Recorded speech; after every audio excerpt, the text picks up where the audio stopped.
In the haze of sleep, it took her a second to realize how silent the night had become, just as it had moments before the earthquake. The crickets had hushed, and the owl that had been perched above since sundown had ceased its hooting. The only sound was a breeze that rustled through the pines and wove through the brush, a dry whisper. But this time, the earth didn't tremble. Something else had drawn the silence across the campsite. A glimmer caught Aisling's eye. A distant object up the trail was catching the silvery moonlight and reflecting it toward her in a flashing pattern. A long, low whistle accompanied it, one unbroken sound carried on the breeze.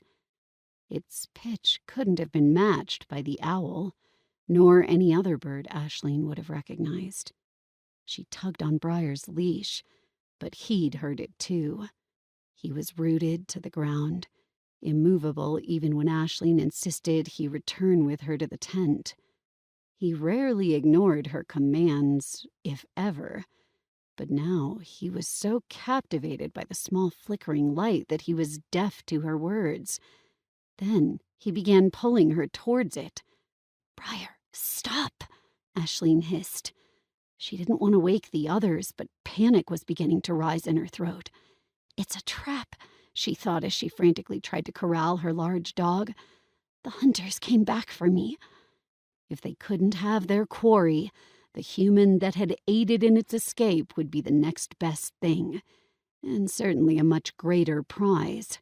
She wrapped the leash twice around her hand to stop it from sliding through her sweaty palm, and leaned her weight against it. But it was no use. Briar had a one-track mind, and he was determined to drag her to that whistling light. She hadn't thought to grab her pocket knife or even to put on her coat before climbing out of the tent. She was grateful at least that she'd kept a hold of the lantern, but its dim light hardly made a dent. This was wilderness dark, thick and heavy as a woolen cloak, and twice as strong as any light source she could throw at it.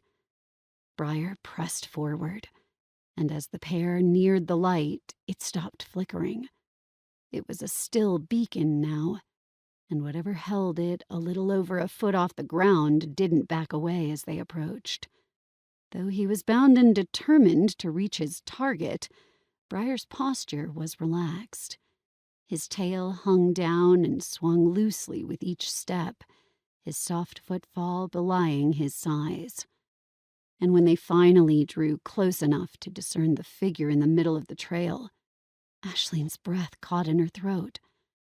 Almost as if a fragment of a dream had materialized in front of her, there stood the very same tiny being that she had rescued just hours before.